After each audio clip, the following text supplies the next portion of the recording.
Hello everyone. आज का हमारा टॉपिक है numerical value of universal gas constant. This is R. So हम सब आज लोग इसके बारे में चर्चा करेंगे कि जो what is the value of जो capital R universal gas constant होता है, इसकी वैल्यू एक्चुअल में क्या होती है। तो इसके बारे में हम लोग आज चर्चा करेंगे। सपोज कंसीडर आप 1 mole of a gas. 1 mole gas अगर आप कंसीडर करते हो तो उस केस में एट स्टैंडर्ड टेम्परेचर प्रेशर, मतलब STP पर हम यहाँ पर बात करेंगे। ये STP का फुल फॉर्म आपका लिखा हुआ है, स्टैंडर्ड टेम्परेचर प्रेशर होता है, ठीक है, मतलब समान ताप दाब पर। यहाँ पर अगर आप स्टैंडर्ड सारी कंडीशंस आप ले रहे हो तो इस केस में आप प्रेशर को P0 से, वॉल्यूम को V0 से, and this is universal gas constant capital R, and this is ये स्टैंडर्ड आपका टेम्परेचर T0 से डिनोट किया जाता है।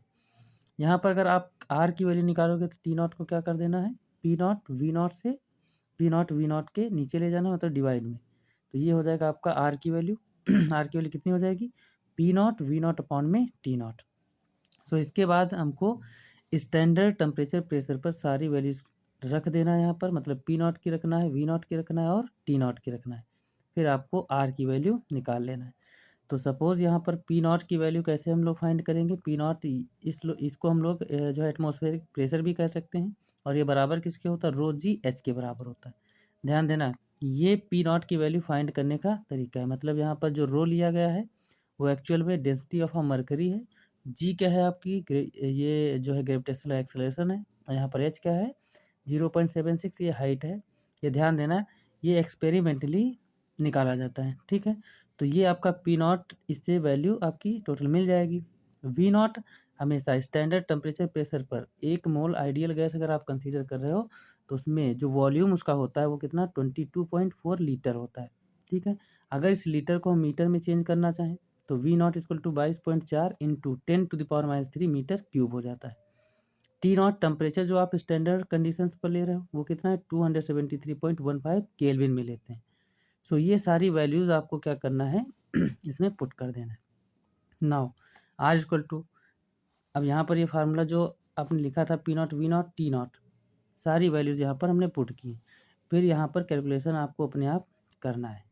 ये कैलकुलेशन अपने की है और यहाँ पर R की फाइनल वैल्यू आपकी मिल जाती है 8.31 जूल पर मोल केल्विन। ये आप लोग कैलकुलेट करके निकाल लेना है आप लोगों को, ठीक है। इसके बाद अगर हम इसी वैल्यू को, R की जो वैल्यू दी है ये हमारी SI सिस्टम में है, तो अगर इसको हम CGS में फाइंड करना चाहें तो R इक्वल टू 8.31 दिया था। इसको कुछ नहीं करना है, बस सिंपल से 8.31 को हमको क्या करना है, 4.2 से डिवाइड कर देना है। जब डिवाइड हम करेंगे तो ये कैलोरी पर मोल डिग्री सेंटीग्रेड में चेंज हो जाएगा, क्योंकि यहाँ पर ये दिया भी है 1 कैलोरी इज इक्वल टू किसके बराबर होता है, 4.2 जूल के बराबर होता है।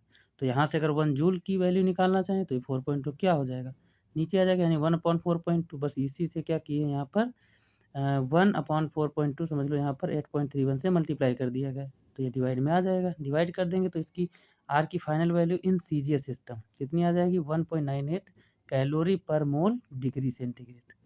ये आपकी CGS सिस्टम में आ जाती है यूनिवर्सल गैस कांस्टेंट की वैल्यू। फिर इसके बाद हम लोग चर्चा करते हैं कि न्यूमेरिकल की, जो छोटा सा दिया हुआ है। कह रहा है molar volume is the volume occupied by 1 mole of any ideal gas at standard temperature and pressure 0 degree centigrade 1 atm pressure, so that it is, इसमें क्या कह रहा है, सो दैट इट इज, आगे क्वेश्चन में है, ये हमको दिखाना है कितना होता है, 22.4 लीटर। मतलब सिंपल ये कहने का मतलब यहाँ पर ये है कि आपको ये प्रूफ करना है इस क्वेश्चन में कि अगर हम स्टैंडर्ड टेम्परेचर प्रेशर पर STP पर हम 1 मोल कोई आइडियल गैस कंसीडर कर रहे हैं तो उसका जो वॉल्यूम होता है वो कितना होता है, 22.4 लीटर होता है। ये हमको प्रूफ करना है। तो देखते हैं आगे सॉल्यूशन में। ये आपका सॉल्यूशन दिया हुआ है। तो given that standard temperature pressure पर हम लोग क्या करते हैं, टेम्परेचर 273 मानते हैं। नंबर ऑफ मोल्स यहाँ पर क्वेश्चन में बात कही गई कि 1 मोल लेना है, और प्रेशर 1 atm, 1 atm मतलब 1.013, this is atmospheric pressure into 10⁵ Newton पर मीटर स्क्वायर, ये होता है आपका। R की वैल्यू 8.31 जूल पर मोल केल्विन यूज़ करना है। बस ये हमारी आइडियल गैस की क्वेश्चन होती है। यहाँ पर क्या करना है, सारी वैल्यूज़ को पुट करके हमको वॉल्यूम फाइंड कर लेना है। तो वी की वैल्यू कैसे निकाल लेंगे, पी को डिवाइड में ले जाओ, एनआरटी अपॉन में टी हो जाएगा।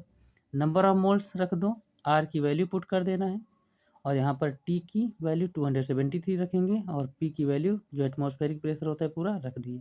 यहाँ से 310 हम ये क्यों कंसीडर करें, क्योंकि डेसिमल के बाद यहाँ भी 3 डिजिट हैं, यहाँ भी है 3 डिजिट। पॉइंट पॉइंट हटा देंगे तो हमारा इसके बाद जो सोल्यूशन करेंगे वो कुछ ये आएगा। फिर इसको सॉल्व करके ये दोनों को मल्टीप्लाई करके इससे क्या कर देना है, डिवाइड कर देना है। तो ये 22.4 इंटू 10⁻³ मीटर क्यूब में कन्वर्ट हो जाएगा। अब इस चीज़ को 10⁻³ मीटर क्यूब को हम लोग जानते हैं किसके बराबर होता है, 1 लीटर के बराबर, मतलब 1 litre equal to 10⁻³ metre cube होता है। बस इसकी जगह पर हम क्या कर देंगे, लीटर पुट कर देंगे। तो वॉल्यूम हमारा आ गया 22.4 लीटर। मतलब 1 मोल आइडियल गैस अगर आप ले रहे हो तो उसका वॉल्यूम कितना होता है, 22.4 यानी 22.4 लीटर होता है। ठीक है।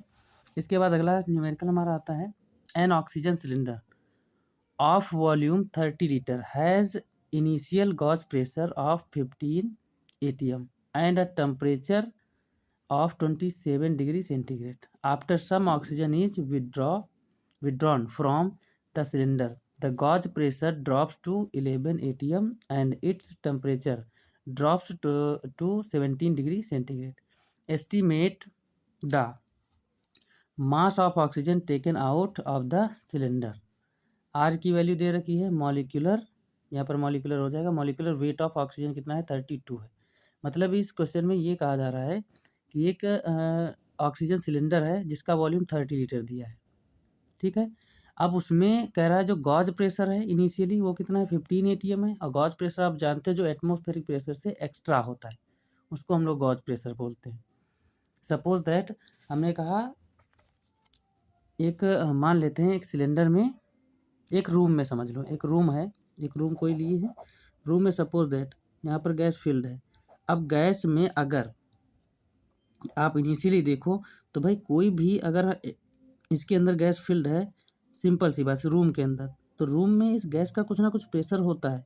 मतलब अगर हम बात करें हमारे एटमॉस्फेयर में, तो एटमॉस्फेयर में बहुत सारी ऑक्सीजन है, बहुत सारी गैसेस, तो इनका खुद का एक प्रेशर होता है, that is atmospheric pressure, P not से लिखते हैं। अगर इस पर कोई एक्स्ट्रा प्रेशर काम करे, मतलब पी नॉट के अलावा भी कोई एक्स्ट्रा प्रेशर काम करे, that is called gauge pressure, उसी को हम लोग गॉज प्रेशर बोलते हैं। ठीक है। तो ये यहाँ पर जो कहा गया है वो गॉज प्रेशर की बात कही गई है। ये कितना है, 15 atm। टेम्परेचर दिया है कितना है, 27 डिग्री सेंटीग्रेड। आफ्टर सम इस कह रहा है ये ऑक्सीजन सिलेंडर जो है एक्चुअल में एक सिलेंडर से दूसरे सिलेंडर में इसको विदड्रॉ किया जाता है। ठीक है। तब कह रहा है जो गॉज प्रेशर है वो कितना, 11 atm हो जाता है। ठीक है। और टेम्परेचर उसका कितना ड्रॉप कर जाता है, 17 डिग्री सेंटीग्रेड। तो हमको ये बताना है इसमें कि कितना मास दूसरे सिलेंडर में आप गैस का पलट दिए हैं, यानी जो गैस आप विड्रॉ किए हैं उसका एक्चुअल में मास कितना होगा।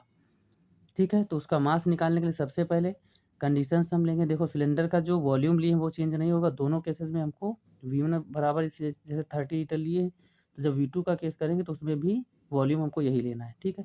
तो V1 30 लीटर, इसको मीटर क्यूब में चेंज कर लिए। P1 15 atm, इसको हम न्यूटन पर मीटर स्क्वायर में चेंज कर लिए। T1 टेम्परेचर दिया है 27 दिया था, इसमें 273 ऐड कर दिए तो हमारा केल्विन में चेंज हो गया, 300 केल्विन आ गया। इसके बाद हम लोग बात करते हैं अगर नंबर ऑफ मोल्स निकालें, फर्स्टली जब सिलेंडर में भरी हुई थी गैस। ठीक है। तो इसका जब पहले नंबर ऑफ मोल्स निकालते हैं तो सारी वैल्यूज पुट किए, नंबर ऑफ मोल्स हमारे निकल के आए कितने, 18.3। ये सारी वैल्यूज आपको अपने आप रख के सॉल्व करना है, ये 18.3 आ जाता है। इसके बाद हम लोग जो बात करते हैं फाइनली, अगर सेकंड सिचुएशन में जब आप पलट रहे हो तो उस केस में प्रेशर कितना हो जाता है, जो गॉज प्रेशर वो P2 की वैल्यू है 11 atm, इसको हम न्यूटन पर मीटर स्क्वायर में चेंज कर लिए। वॉल्यूम हम कहे थे वही लेना है जो पहले था, क्योंकि सिलेंडर का वॉल्यूम इस केस में चेंज नहीं हो रहा। दोनों से सपोज जो सिलेंडर हमने कंसीडर किए हैं उनका वॉल्यूम सेम है। तो V2 बराबर कितना है, 30 लीटर है, और ये 30 इंटू 10⁻³ मीटर क्यूब में चेंज हो जाएगा। T2 आपने 273 में ऐड किया तो ये 290 केल्विन आ गया। अब यहाँ से N2 की वैल्यू निकाल लो, P2 V2 अपॉन में RT2 रख के आप N2 की वैल्यू निकाले तो कितना, नंबर ऑफ मोल्स जो उसमें पलट गए दूसरे सिलेंडर में, आपने जो पलटा है विड्रॉ किया है, तो कितने मोल्स आ गए, 13.8 मोल आ गए। ठीक है। तो इसके बाद हम नंबर ऑफ मोल्स का डिफरेंस निकाल लें। भाई तभी तो पता चलेगा। इनिशियल हमको मालूम है, फाइनली जो हम पलट दिए उसका भी पता चल गया। तो ज़ाहिर-सी बात हमको कितने नंबर ऑफ मोल्स हमने उसमें पलट दिए हैं, तो डिफरेंस निकाल के पता चल जाएगा। तो now number of moles of oxygen taken out, जो ऑक्सीजन पलट दिए हैं उसके नंबर ऑफ मोल्स कितने हो जाए 18.3 माइनस का 13.8, डिफरेंस दोनों का निकालेंगे तो 4.5 मोल आ जाएगा। ठीक है। So mass of the gas, molecular mass हमको पता है कि ऑक्सीजन का कितना है 32 होता है, तो जितने नंबर ऑफ मोल्स निकाले इसको मॉलिक्यूलर मास से मल्टीप्लाई कर देना है, मतलब 140.8 ग्राम में आ जाएगा। अगर इस क्वांटिटी को आप किलोग्राम में चेंज करोगे तो 1000 से क्या करना है, डिवाइड कर देना है। ये 140.8 दिया है, ठीक है। 1000 से डिवाइड करेंगे तो ये आपका किलोग्राम में कितना आ जाएगा, m इक्वल टू 0.141 kg। इतनी जो ऑक्सीजन गैस है वो दूसरे सिलेंडर में पलटी गई है, ठीक है। इसके बाद आपका अगला एक कांस्टेंट आता है जिसको हम लोग बोलते हैं बोल्ट्जमैन कांस्टेंट। तो बोल्ट्जमैन कांस्टेंट क्या होता है, इसको भी समझते हैं। तो we define another fundamental constant of nature called Boltzmann constant Kb। This is gas constant per molecule. अब एक चीज़ ध्यान रखना, जो आर हम निकालते हैं वो एक्चुअल में गैस कांस्टेंट है, वो हमारा एक मोल के लिए नहीं है। ये जो हम कांस्टेंट निकाल रहे हैं ये एक मॉलिक्यूल, किसी भी गैस के एक मॉलिक्यूल का गैस कांस्टेंट है Kb, जिसको हम लोग बोल्ट्जमैन कांस्टेंट बोलते हैं। तो यहाँ पर जो यूनिवर्सल गैस कांस्टेंट है वो कितना है, कैपिटल आर है, आर अपॉन में एवोगैड्रो नंबर से इसको डिवाइड कर देंगे, मतलब universal gas constant and Avogadro number, इन दोनों का जो रेशियो होगा that is called Boltzmann constant. इसको हम लोग Kb से डिनोट करेंगे। यहाँ पर आर की वैल्यू पुट कर दो, जूल पर मोल केल्विन। ये एवोगैड्रो नंबर की वैल्यू है, पुट कर देंगे तो मोल मोल कैंसिल हो जाएगा। ये जब आपस में डिवाइड होंगे तो 1.38 इंटू 10⁻⁻23 जूल पर केल्विन, ये आपकी बोल्ट्जमैन कांस्टेंट की वैल्यू आ जाएगी फाइनल, ठीक है। तो ये एक अदर कांस्टेंट कहा जाता है। ये कांस्टेंट किसके लिए है, गैस कांस्टेंट पर मॉलिक्यूल, एक मॉलिक्यूल के लिए गैस कांस्टेंट कहा जाता है, ठीक है। इसके बाद आपका अगला टॉपिक आता है kinetic theory of an ideal gas. तो kinetic theory of an ideal gas जो है हमारा, ये टॉपिक बहुत इंपॉर्टेंट है और सभी लोग अच्छी तरीके से इसको पढ़ेंगे। तो इसके बाद हम लोग देखते हैं all matter is made up of, भाई इसके अकॉर्डिंग क्या होता है वो हम लोग समझते हैं। All matter is made up of molecules which are in state of rapid and continuous motion, their velocity depends on temperature. मतलब हम ये जानते हैं गैस के मॉलिक्यूल जो होते हैं वो हमेशा, भाई जितने भी कोई भी गैस कंसीडर करो, सभी मॉलिक्यूल से मिलकर बनी है, ये तो सभी लोग जानते हो। और वो हमेशा मोशन में रहते हैं, कॉन्टिन्यूस मोशन में रहते हैं मॉलिक्यूल्स। एंड उनकी जो वेलोसिटी होती है वो किस पर डिपेंड करती है, टेम्परेचर पर डिपेंड करती है। तो point, using the molecular motion various properties, इस मॉलिक्यूलर मोशन को हम यूज करते हुए अलग अलग प्रॉपर्टीज जो गैसेस की हैं उसके बारे में देखते हैं। Properties of a gas like pressure, temperature, energy can be explained. मतलब इस थ्योरी के अकॉर्डिंग हम देखा जाए इस मोशन की वजह से हम लोग प्रेशर, टेम्परेचर और गैस की एनर्जी को एक्सप्लेन, जिसका जो इसका एक्सप्लेनेशन है वो अच्छी तरीके से समझेंगे। Hence this theory is called kinetic theory of gases, इसीलिए इसको हम काइनेटिक थ्योरी ऑफ गैसेस बोलते हैं। Which was developed by Clausius and Maxwell. इस थ्योरी को किसने दिया था, क्लासियस और मैक्सवेल ने दिया था। तो इनके कुछ स्टेटमेंट्स हैं जिनको हम एजम्पशंस के नाम से जानते हैं, और एजम्पशंस इन्होंने क्या क्या दिए, मतलब क्लासियस और मैक्सवेल ने आखिरकार इस थ्योरी में क्या क्या बताया। तो कुछ पॉइंट वाइज यहाँ ने इन्होंने जो है पॉइंट वाइज कुछ बताया, तो देखते हैं कौन कौन पॉइंट्स हैं इनके। तो पहले पॉइंट में हम लोग डिस्कस करते हैं are gases consist of molecules, the molecules are rigid elastic spheres identical in all respect for a given gas and different for a different gases. इन्होंने बताया जो जितनी भी गैसेस होती हैं वो मॉलिक्यूल से बनी होती, मतलब कंसिस्ट ऑफ मॉलिक्यूल्स, बहुत सारे मॉलिक्यूल से गैसेस मिलकर बनी होती। द मॉलिक्यूल्स आर रिजिड, बिल्कुल सही बात है, मॉलिक्यूल जो होते हैं वो रिजिड होते हैं according to this theory. And elastic होते हैं, उनकी प्रॉपर्टी जो होती है वो कैसी होती है, इलास्टिक। इलास्टिक का मतलब ये होता है कि अगर दीवार से किसी सिलेंडर में गैस फिल्ड है, दीवार से टकराएगी तो पूरी तरीके से वापस आ जाएगी, मतलब इसकी वेलोसिटी में कोई चेंज नहीं आने वाला है, ठीक है। कोई भी एनर्जी लॉस नहीं होगा, ना तो मोमेंटम इसका लॉस होगा, ठीक है। तो इसलिए इसको बोलते हैं इलास्टिक। स्फेयर्स का मतलब ये होता है जो मॉलिक्यूल है उनके शेप की बात करें, ये स्फेयर टाइप के होते हैं। और आइडेंटिकल इन ऑल रिस्पेक्ट, कहने का मतलब अगर एक तरीके की गैस ले रहे हो तो उसके जितने भी मॉलिक्यूल्स होंगे वो सभी एक एक तरीके के होंगे, वो आइडेंटिकल होंगे। बट अगर डिफरेंट गैसेस ले रहे हो तो मॉलिक्यूल भी डिफरेंट हो सकते हैं, ये फर्स्ट पॉइंट है, ठीक है। दूसरे पॉइंट में हम लोग बात करते हैं, the size of a molecule is negligible compared with the average distance between the molecule. भाई सिंपल सी बात है, हम एक मॉलिक्यूल का अगर हम साइज की बात करते हैं, एक मॉलिक्यूल की साइज की बात करते हैं तो निगलेक्ट होता है किसकी कंपेरिजन में, average distance between the molecules. Molecules की जो बीच की एवरेज डिस्टेंस होती है उसकी कंपेरिजन में एक मॉलिक्यूल का जो साइज होता है वो निगलेक्ट मानते हैं, बहुत छोटा होता है, ठीक है।